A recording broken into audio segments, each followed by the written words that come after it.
Hello there. So as of next week, 5 million people will be offered the spring booster from the middle of April until June.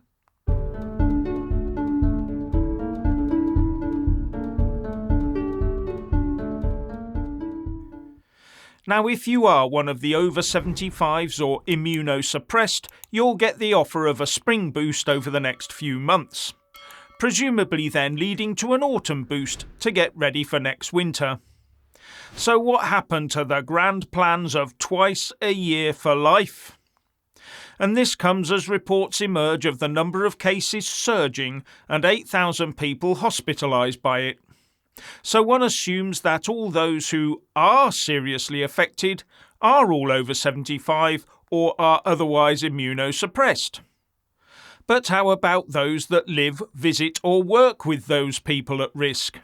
Are they not a danger to them? Will they be offered anything? Or is it face coverings and reduced visiting?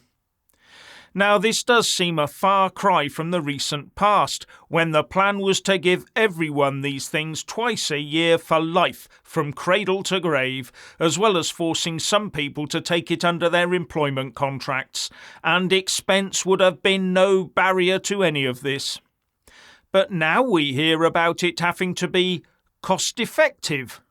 What could possibly have changed so quickly in so short a time to go from at any cost to cost effectiveness? How very strange. And now there's an unverified story about one French MP saying that he obeyed the call to roll up his sleeve, but afterwards had to have a series of operations to keep him alive. But then he dropped the bombshell that President Macron has not rolled up his sleeve, just like most of the French government team. Those ministers must have been far too busy looking after the proletariat to have time to protect themselves. How very generous of them. I wonder if our top politicians were also as caring. So it looks like we've been right stitched up over net zero. And when I say we, I mean the UK. Not the rest of the planet. Well, not so much anyway.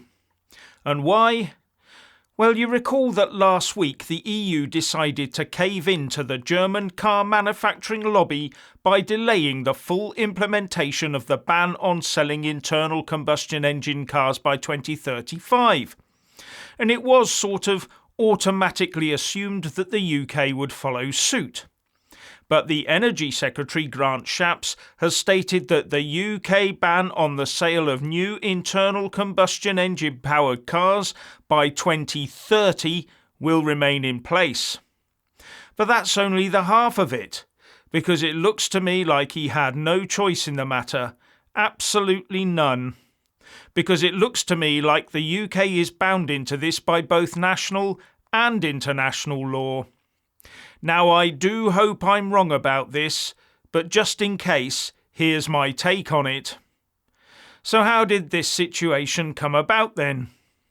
Well, we signed a Trade and Cooperation Treaty, the TCA, with the European Union that was implemented at the end of the transition period at 11 p.m. on the 31st of January 2021, and it came fully into force on the 1st of May 2021.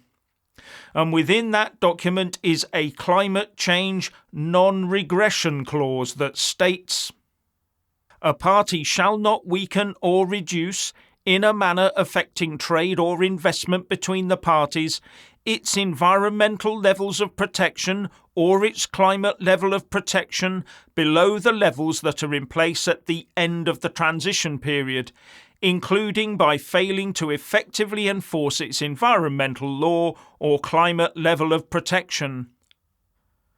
And climate protections includes any targets set out in law.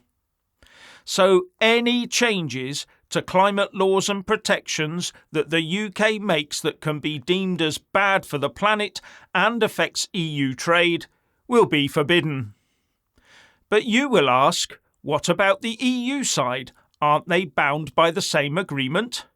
Obviously yes, but the central point here is the date of the end of the transition period, 11 p.m. on the 31st of January 2021. Any climate-related laws and protections applicable in the EU and UK would be basically set in concrete at that moment. Now, the first big law that was put in place with no mandate, debate or vote was Theresa May's net zero by 2050 commitment, and that was put in place in mid-2019, well before we got anywhere near the transition phase. And the next one, the policy of no sale of new petrol and diesel cars after 2030, was put in place in 2020. And the important bit here is how much of that was included in legislation prior to the end of the transition period.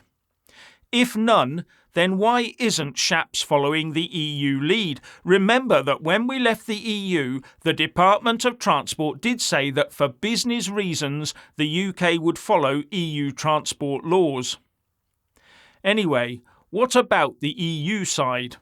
Well, as far as I can see, they passed their major climate regulations that committed to climate neutrality by 2050 on the 30th of June 2021, and that was after the end of the transition period. So my question is, has the Tory party played another big blinder and hogtied the UK to a net zero anchor? Richard. Right, no messing about. Let's get straight to the news headlines. In the Telegraph, Joe Biden to turn down coronation invitation. Oh, okay. Well, I am not a fan of our WEF compromised King Charles Battyberg, so I was sort of hoping that Joe Biden would turn up and do his usual incoherent speech and shake hands with Ghost and say, "God save the Queen," or something like that. But it looks like he won't be attending, so what a shame. In the Mail, Penny Lancaster, 52, showcases her incredible figure in red bikini as she frolics on the beach in Sydney during family holiday in Australia. No, just no. Shut up. The Guardian, squirrels live longer in leafier parts of London, air pollution study shows. The closer the rodents live to the city centre, the worse their symptoms of lung disease. Well. Little squirrels. Who would have thought? Yes, more little... Yes. OK, Wales Online. I'll read this out and try not to laugh. Teacher who bragged about her sex life and swore in pupils' faces is banned from the classroom. Teacher who reduced pupils to tears by shouting in their faces and bragging about her sex life in the classroom has been banned from teaching. The teacher who was employed as an English teacher at Pencoed Comprehensive School in Bridgend faced several allegations of inappropriate or derogatory behaviour towards pupils. An Educational Workforce Council Fitness to Practice hearing ruled that between January and May 2021, the teacher in question was inappropriate and derogatory towards pupils, including calling them dickheads and shouting in their faces. Oh, what can I say? Terrible, disgusting behaviour. Anyway, what do you lot think about Joe Biden avoiding the coronation, Penny Lancaster living a normal life and going to the beach just like anyone else, and asthmatic squirrels, and your average school teacher in South Wales? Let us know in the comment section below, and we will see you again tomorrow at 5:45 for your daily dose of Jeff and I.